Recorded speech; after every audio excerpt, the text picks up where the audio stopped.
Ngayon,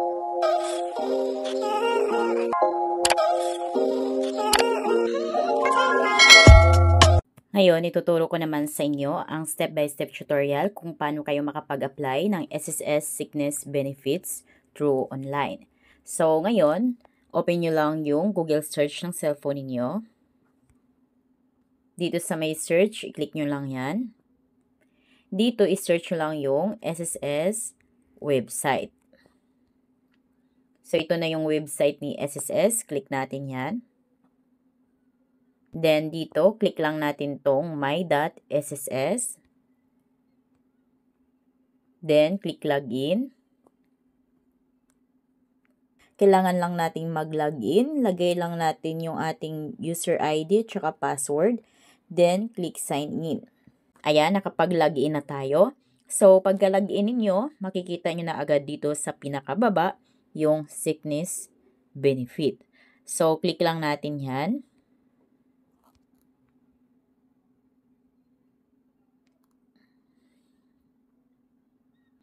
Then, dito, scroll nyo lang pababa, click nyo lang tong I agree. Ayan, so bago kayo mag-submit or mag-apply ng sickness benefit online, so basahin nyo yung mga important reminder dito ni SSS. So, please ensure that your supporting documents are complete before kayo mag-proceed dito.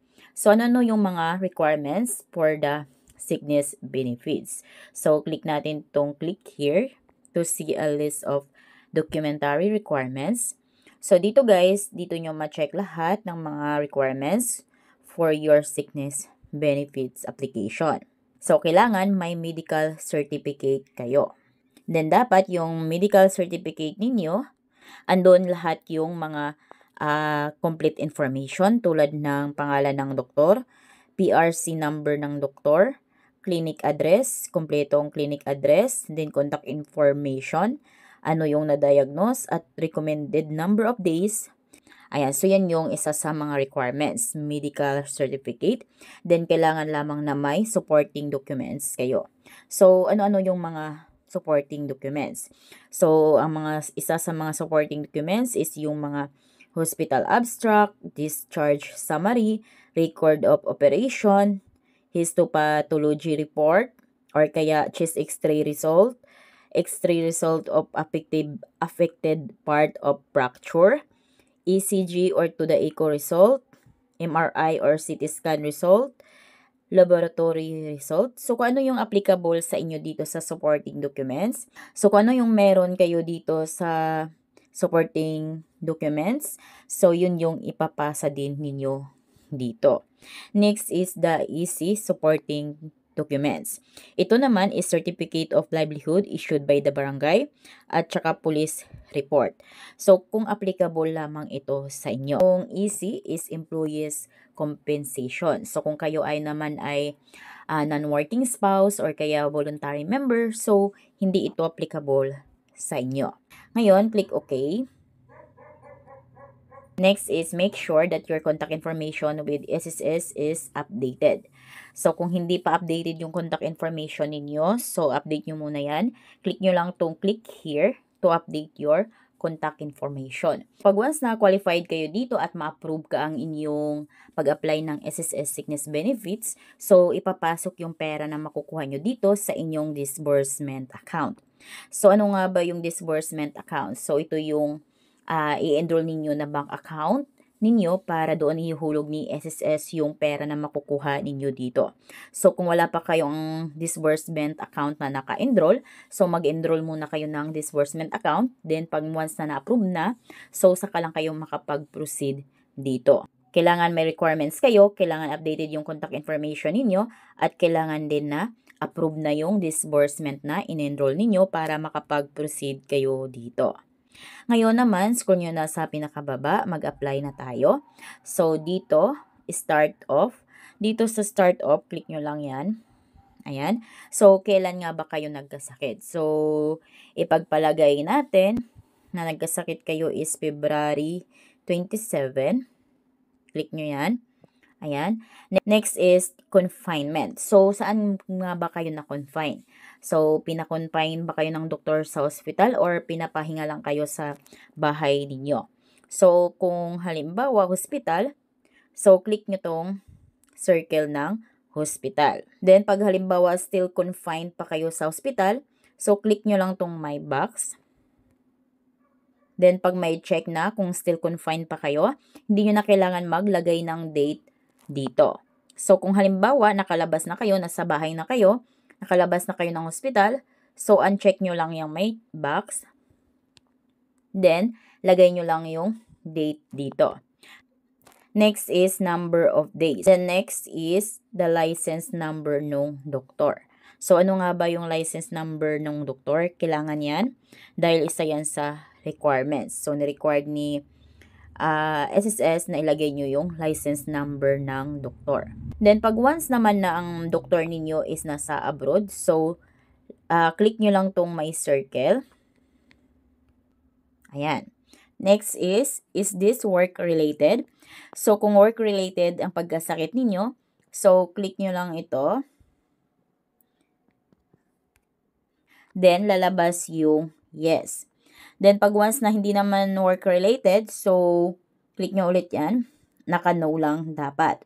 Next is, were you an employed member at the time of sickness?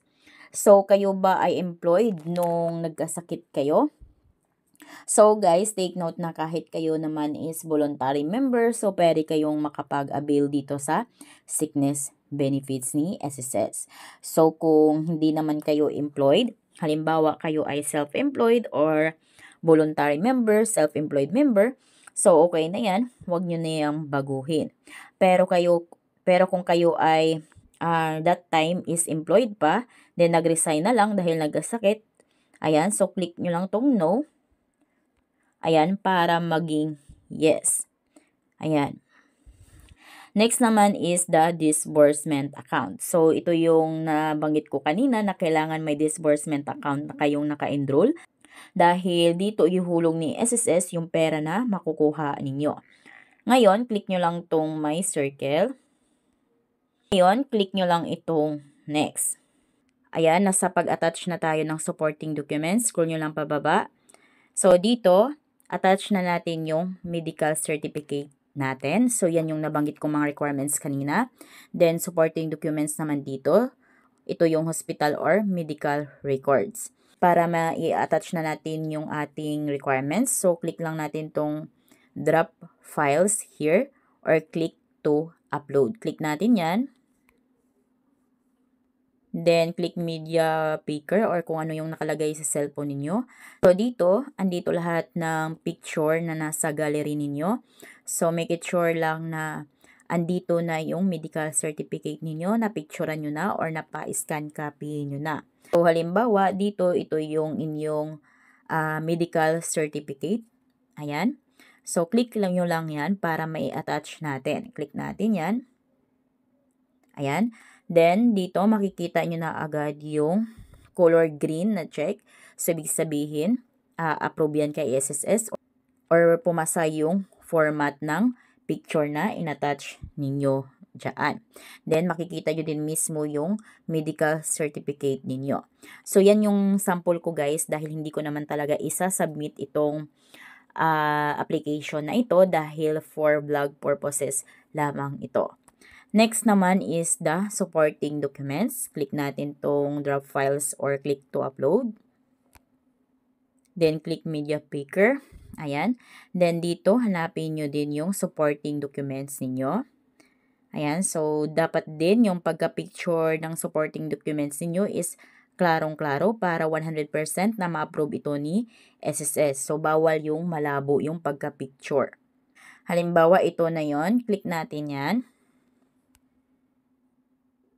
So, as you can see, dalawa na requirements yung na-i-attach natin dito.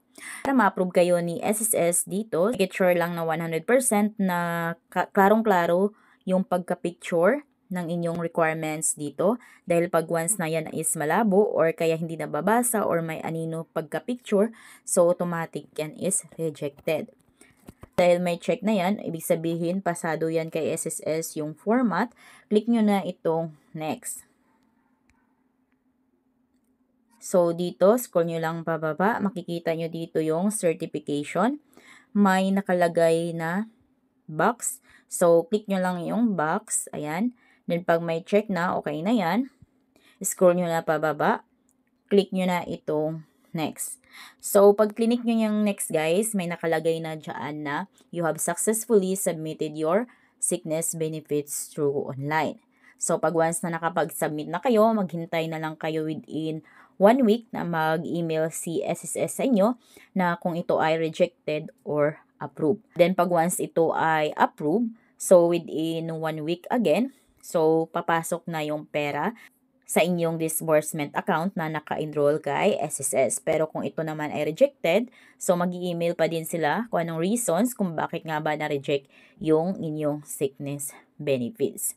So, yun lang guys, kung paano kayo makapag-apply through online ng inyong sickness benefits. So, kung kayo ay bago sa aking vlog, please consider to subscribe para updated kayo lagi sa mga videos ko. Thank you for watching!